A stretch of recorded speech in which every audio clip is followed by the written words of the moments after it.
In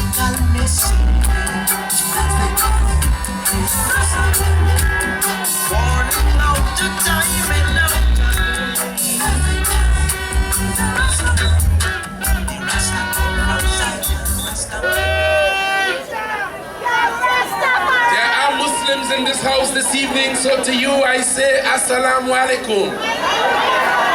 There are Hindu members of our society who are Hindu in this audience. To you I say Sitaram.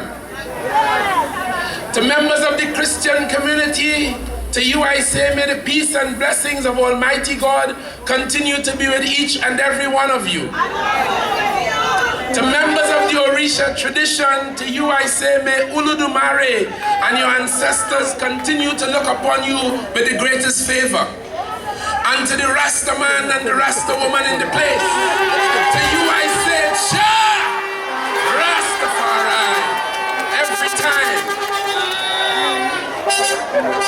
I heard a political leader of a certain political party on the top of a voice saying, will you hold my hand and walk with me? Will you let me take your hand? I warn only Trinidad and Tobago, if only do that, two things could happen. When you get back your hand, either your 5 fingers missing or it have a 10 piece in it. Watch that.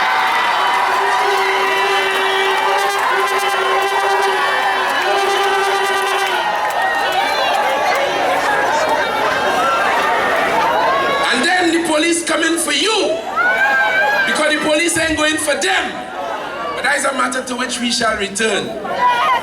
Party Chairman Mr. Franklin Khan, and I thank you for your introduction in your capacity as chairman of these powerful PNM proceedings here in my hometown, in the center, Belmont, Piggott's Corner, PNM Stamping Ground.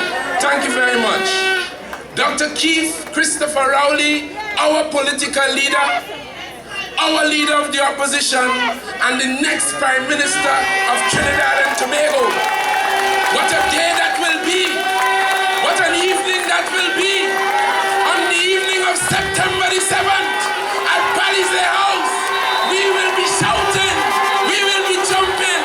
What a day that will be! Deputy political leaders of the People's National Movement, all 4 of you, party officers, my colleague, my friend, my big sister, Madam Pat McIntosh, the Member of Parliament for the constituency of Port of Spain North, St. Anne's West, my candidate colleagues, Colman Burt, the Member of Parliament for Diego Martin Northeast, and my colleague Stuart Young, who addressed you so powerfully a moment ago.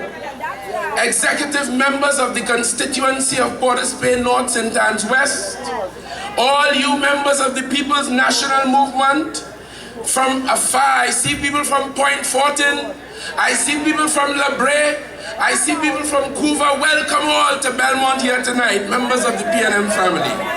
And of course, the youth among us, so many of you in your large numbers. Very welcome. Members of the media, those listening at home, very distinguished ladies and gentlemen. I too thank you for your warm reception here at Piggott's Corner. It was April the 12th, 2013, when a police officer found marijuana at a certain residence, the residence of the Prime Minister in Philippines, a place she prefers rather than the government place in St. Anne's. She don't like St. Anne's at all. Too much lights, too much cameras. And I say so for good reason. Because after we forced her to come out of Gopal House and to go St. Anne's, the first thing she told Gary Griffith, who was a national security advisor, is to move the cameras. She asked the leadership of the National Security Council, the first time she met with them, I am informed she asked them, did the blimp see through galvanized and concrete?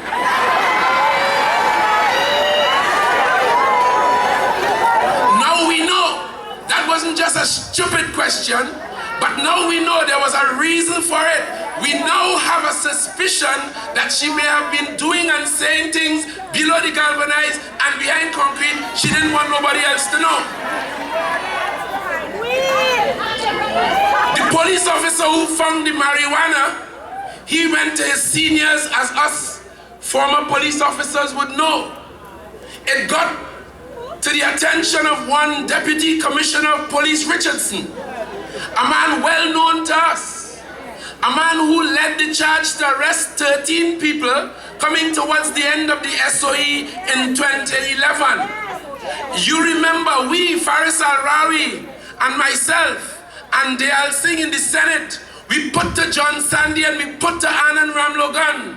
You all went to the president and you got yourself emergency powers for a state of emergency. You arrested 8,000 people on warrants outstanding. Fine. You arrested 455 young men under the anti-gang legislation without a shred of evidence, and it took the DPP to come to the court to say discontinue prosecution against all of them. And then we told John Sandy and Anand Ramlogan and the Prime Minister in the Senate, I did that personally too, and said to them it would be a shame and disgrace if towards the end of the state of emergency you have not arrested one single person using those special emergency powers.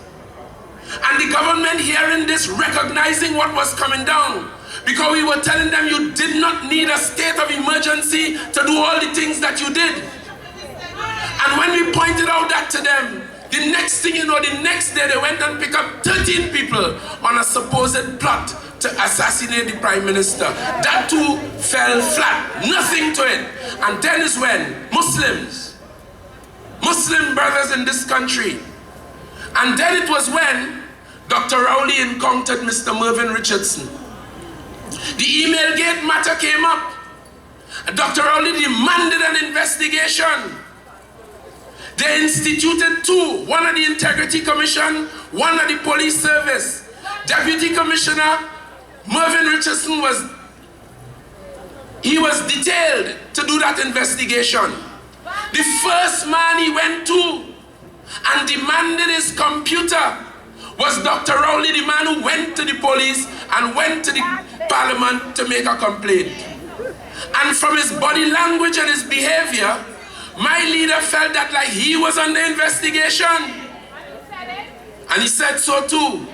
And if my leader was not as intellectual and politically savvy as we know he is, I would have think he was a Obeah man. He was right. He said you don't trust that fella from day one.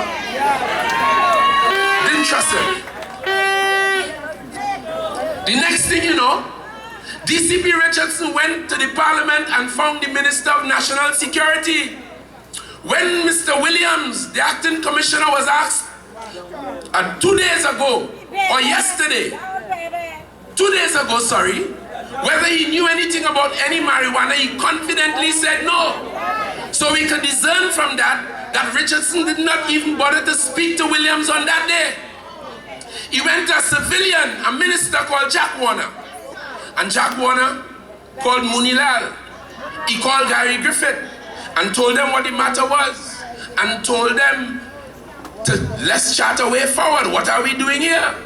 Well, of course, they decided they called in the goodly lady who, from all accounts, was out of the country. The Gazette showing that. At least there was an acting Prime Minister on the 12th. And if she was here, that means we had two Prime Ministers. That make me special. She and Winston Dukaran. And two Attorney General too, Rudal Monilal and Anand Ramlogan. And after they had the discussion, they called the lady. According to the statement on sworn testimony by Jack Warner, the first reaction of the Prime Minister was, should I come home immediately and resign? Now that tells me, if it was black sage or it was tobacco, the question of resigning would not have arisen. So that she would have formed an opinion based on what she was told, or probably that the thing wasn't black sage. So she wanted to know immediately, what punishment should I endure? Should I resign? Based on Jack Warner's statement, they decided, no madam, don't resign, we could fix that. We will bury it. It appears as though they were successful, because the first time you and I got to know about this was 2 days ago. Therefore, if DCP Richardson and Jack Warner and Gary Griffith and Dr. Rudal Munilal, that Rudy Munilal, if they knew or believed it was marijuana and behaved in the way they did, I think the police should be conducting an investigation today for misbehavior in public office or perverting the cause of public justice, and in some cases both. Because they believed it to be a crime. Every lawyer knows about the case of Shiv Puri. Shiv Puri went with powder and tried to involve a British customs officer and told him that this was a narcotic when in fact it wasn't. The immigration of the customs officer caused him to be arrested and they took him to court. His lawyer came and pleaded that it was not a narcotic and therefore he can't be guilty for attempting to smuggle it, as he was trying to involve the custom officer to do, to prove that he was corrupt. The court of England found that he was guilty under the Criminal Attempts Act. You could be found guilty for attempting an offense that was impossible. And so, the PNM stands tonight to say, we have some questions that must still be answered. One, why did DCP Richardson go to Jack Warner and not his Commissioner of Police? Why did DCP Richardson keep this whole matter a secret? Why did Gary Griffith keep this a secret? Why did Jack Warner keep this a secret? Why did Dr. Munilal keep this a secret? And secret it is because we never knew about it until 2 days ago. I never knew. It was a secret from me. And if all you feel is the three of them alone, remember they called the Prime Minister and told her what the issue was. And why did the Prime Minister keep this a secret? The next question the PNM wants to know: what has become of that green plant-like substance? Where is it? How much is it? The next question we want to know: did you send it for forensic analysis to determine whether it was black sage, green tea, or the international herb?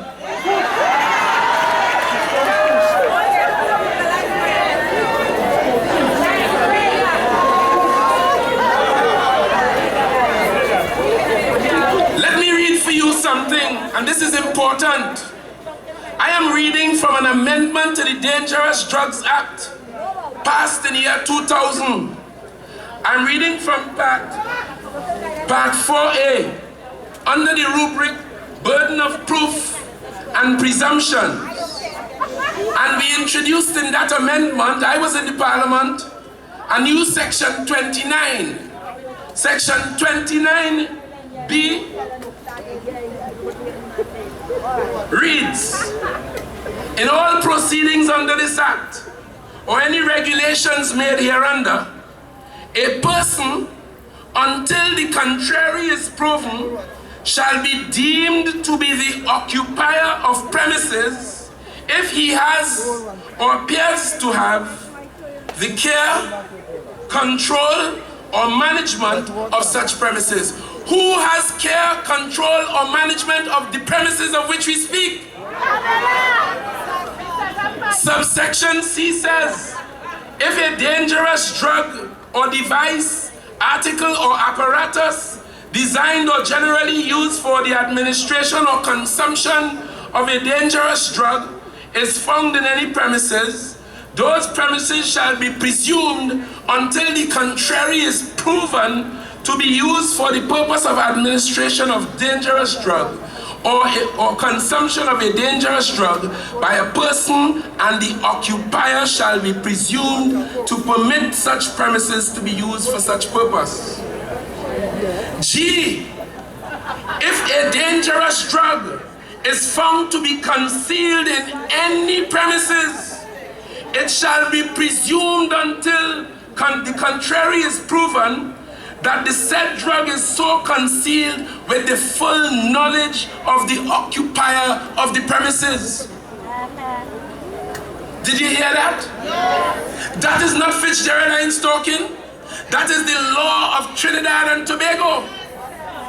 And every citizen of Belmont and Laventille and Carenage and Diego Martin and Toko and Manzanilla, I have had cases in the court where the police find narcotics on the scene in some premises. Every single body get locked up. On one occasion, the then DPP had to use his office to release a whole family, including a 75-year-old woman, because the police lock up everybody. They found something in the backyard. Now the lady wants to tell us, now that we are getting more exposure to the facts, she wants to tell us that the place where it was found was frequented by police and security guard. But we don't want to hear from her. We want to hear from Mr. Williams. We want to hear from Richardson. And by the way, Mr. Richardson is being paid a bigger salary now in the NOC, the National Operations Center, than he was as a police officer. And if these things are true, we, the PNM and the people of this country, say he cannot continue to serve in that sensitive office while this matter is gaining our attention. Tonight, with the few moments I have left, I want to speak to the so-called 28% undecided people in Trinidad and Tobago. I don't believe it's no 28%, because every day I just put on a PNM t-shirt and walk the streets of Port of Spain and San Fernando and all over, and I can't tell you the last time I heard anybody tell me they're supporting Kamla and the UNC.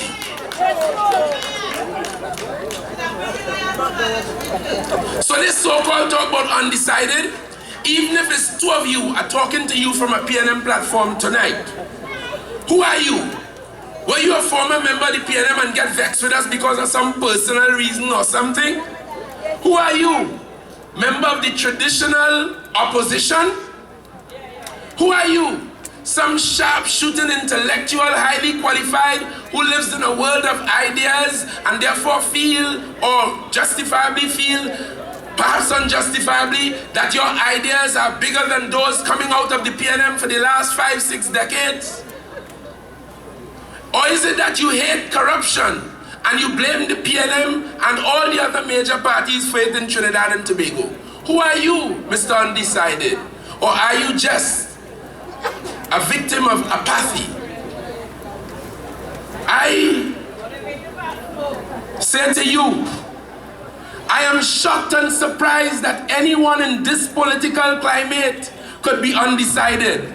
We have had an opportunity to see a Pandey government, 2 Manning governments, a Robinson government, several Williams government, a Chambers government. We have never seen anything as dastardly and dirty and thief and lie and corrupt and tainting our institutions like this one.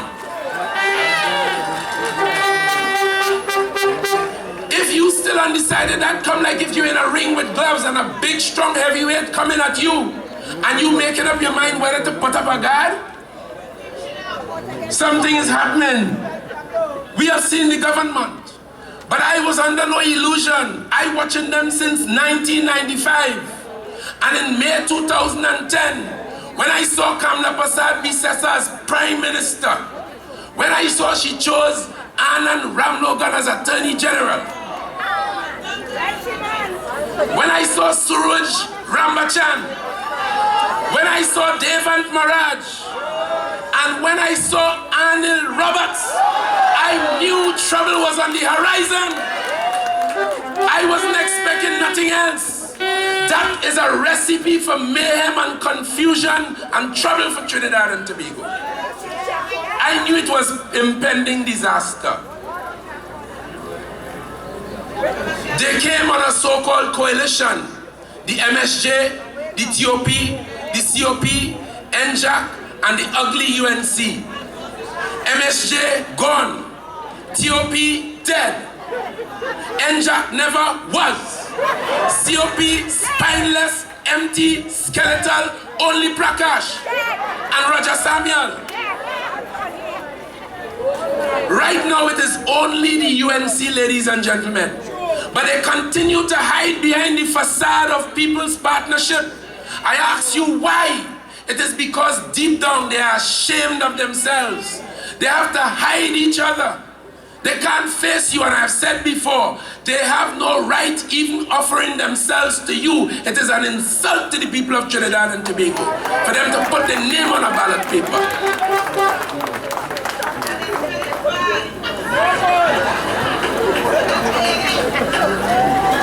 Let me tell you undecided before I close some simple facts that the PNM is in its 60th year as a strong and proud organization. The king is dead. Long lives the king. Pat McIntosh finishes tonight. Stuart Young takes over immediately. And on the PNM went. And will continue to go for the foreseeable future. A strong organization. The PNM, from its inception to today, has attracted some of the best minds and the best citizens of Trinidad and Tobago, from Larry Constantine to CLR James to Arthur Napoleon Raymond Robinson. It was given life by Dr. Williams, a supreme intellectual. And today we are led by another supreme intellectual, our political leader, Dr. King Christopher Rose.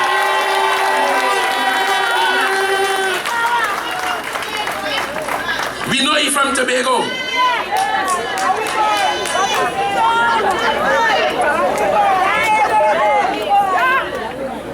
The PNM has been chosen, whether you like it or not. The PNM has been chosen the most as a political party to govern Trinidad and Tobago since 1956 in this country. We built the institutions of this country and built them well. Dr. Williams and a team of intellectuals built it. And it falls to Dr. Rowley and a team to defend it today, because every single state institution has come under vicious attack, from the judiciary to the church to the media to the cabinet to the parliament to the office of president. Every single one, including and not the least, the Integrity Commission. We industrialize this country. We are known as the party of development for Trinidad and Tobago. And of the 225 to 240 persons who wore the Balize tie and represented us in the Senate or in the lower house, or who formed part of our government, even as a parliamentary secretary, from 1956 to now, you can't count on your hands those who were justifiably accused of corruption. Overrun Padmore still lives on a small pension, having served this country for decades. Ken Valley passed on, not a rich man, perhaps even leaving bills behind. Maurice Marshall, the soul of the PNM, he died a poor man. Most of the people who served us came and served with dignity and left without nothing. Patrick Manning still lives in the same house that he had when he came to prime ministership in this country, in Sumad Gardens. Dr. Williams left an estate of $31,000 and no more. Those who came to the PNM with plenty money, and some did. I don't want to call the name for nobody to kidnap them. But you know, it has some people in this country with some money who joined the PNM, put on a balize tie, and serve as ministers of government. But their power and their money did not interfere with the morals, the philosophy of the PNM. They came, they followed our tradition, they served, and they left. Jack Warner's money took over the whole UNC. Today they are denying it, and he producing check after check after check after check. After they abused them and they used them, for which he now apologizes.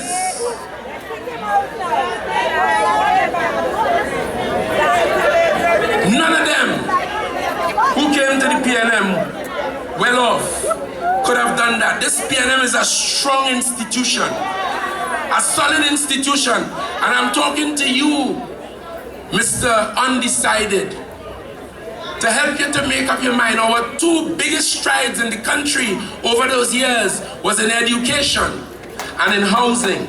I don't have to tell you too much. Pat McIntosh, let me congratulate her. She did a wonderful job in the last 5 years as an experienced educationist, outlining our policy in education, from early childhood to primary to secondary to tertiary education, backed by GATE, supported with transportation and school books and lunch and breakfasts.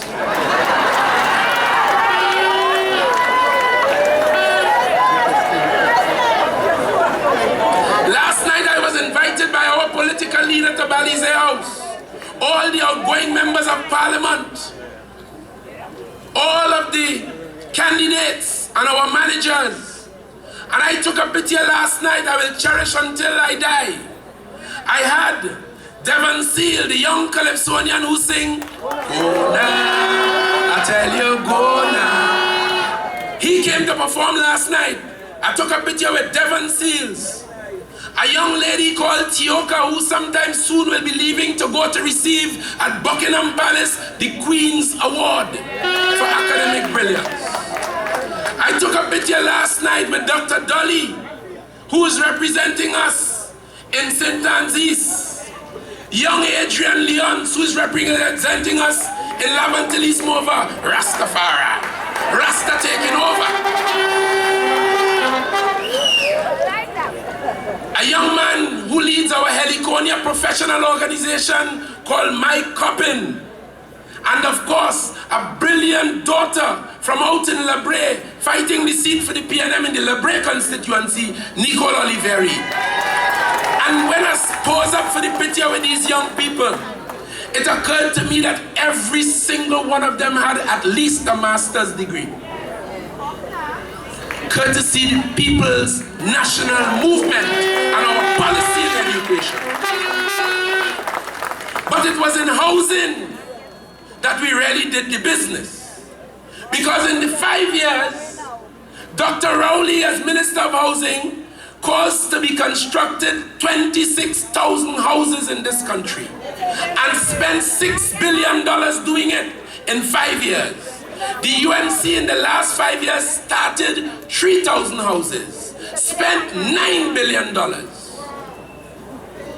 That is why some people don't say Munilal or even Kunilal. Some people say Monilal. We priced houses, we built houses between a cost of $165,000 to $330,000. Not them.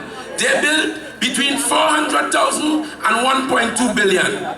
We built the Victoria Keys. They spent about 4 years digging out the guts of those apartments. What was 2-bedroom, they convert to 1. What was 3-bedroom, they convert to 2. Because they believed those houses were not good enough for you. That's right. And if you doubt me, remember the John Towers. When they built that, one of them told us those houses too good for the John people. But we built Clifton Hill, some of the most prestigious and beautiful apartments on the East-West Corridor, in Clifton Hill around St. Paul Street, and it is you and your family who is occupying them. You are one. Great. Great. 1961 to you, Mr. Undecided, we started a self-help project in Palmy Street in Mova under Minister of Housing Gerard Montano, and encouraged the Rudder family, the first one, gave them a startup and that whole of Palmy Street, and we continued. And from River Estate, let me give you a little idea. You young people, and Dr. Rowley in education already told us that we will be focusing on the primary school. And one of the things is that we will introduce in the curriculum the history of Trinidad and Tobago. So here what we did in housing. From down in the west, River Estate, P&M housing, correct?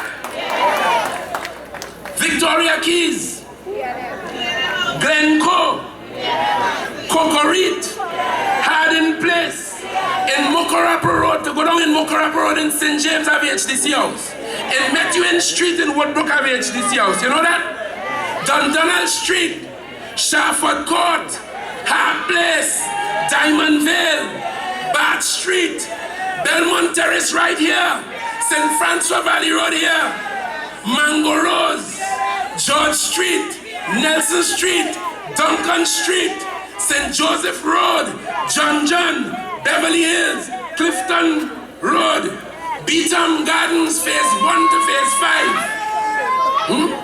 Dorata Street, Trumakak Lavantil, Ramdale Mahabia in Mova, Ammon Drive, Harindal Street, Paradise Heights, Malik, all over Barataria, Mount Hope, Mendes Drive, Maloney, Bonia, the Coca, Ojo Road, Northeastern Settlement, La Hoqueta.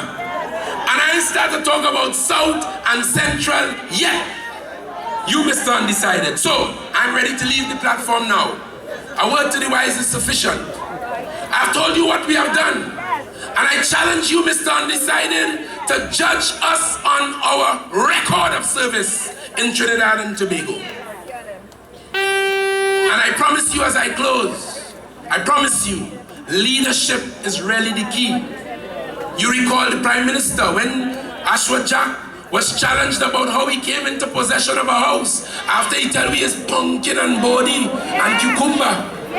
The Prime Minister put a hand around him and said, Ashford boy, you and I in the same boat. They're talking about my house and they're talking about yours too.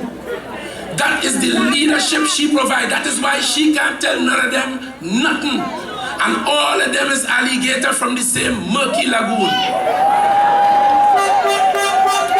Our leader promise you whistleblower legislation as the first item of business. We promise you a change in the management of local government, giving them more executive authority akin to the THA. We will focus on primary school delivery of education. And I promise you as I close, ladies and gentlemen, and in particular, you the undecided voter or pretending to be undecided for whatever reason, I promise you that under the PNM in the next government, you will enjoy 5 years of stable, solid, without major hiccup and event, corruption-free and transparent government led by a Prime Minister worthy of his sort, worthy of his